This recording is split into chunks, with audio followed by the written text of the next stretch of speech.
Jumuiya ya maendeleo ya wanawake Pemba imekabidhi msikiti kwa chuo cha mafunzo magereza wilaya ya Wete mkoa wa Kaskazini Pemba. Akizungumza katika ghafla ya ufunguzi wa msikiti huo, mratibu ofisi ya Mufti Mkuu ndugu Saidi Ahmad Mohamed ameitaka taasisi hiyo kuendelea kuisaidia jamii katika kutatua changamoto ambazo zinawakabili.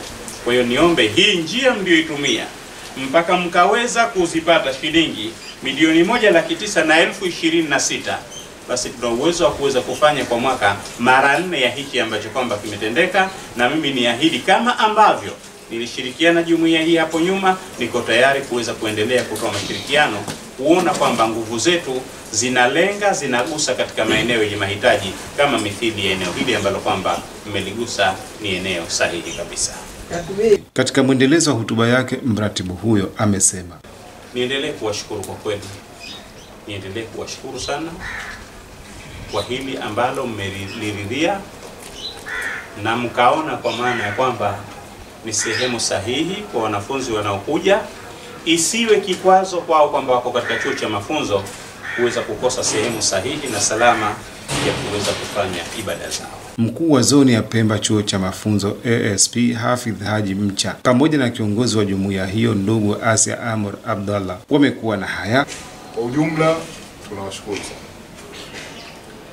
Rai ya kujenga msikiti huu tulimwambia wakati kama alivyoeleza, kaambia wanaume alhamdulillah ndani bado wanafunzi, lakini kwa wanaume tuna msikiti hapo nje, lakini bado eneo la kina mama wao kidogo na shida. Kwa hiyo alipokea na tunashukuru, amelifanyia kazi hadi leo sisi tunaona. Japo kama nilivyosema ni eneo dogo, lakini alhamdulillah iko kuanzia eneo kubwa sana. Na fadhila zake zitakuwa ni zile zile.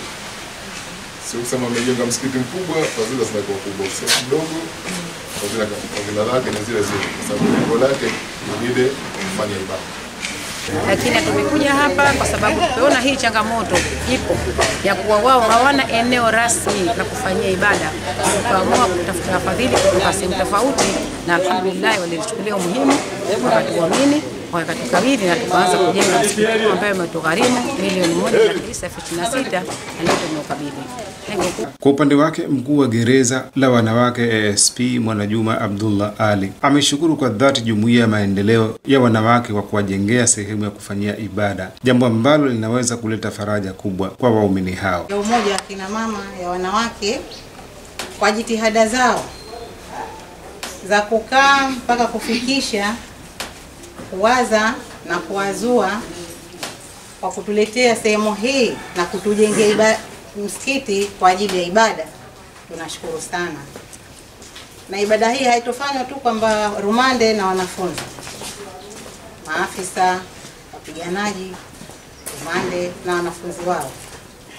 Nikiripoti langu jina ni mimi Mohamed Othman wa Rada Online TV.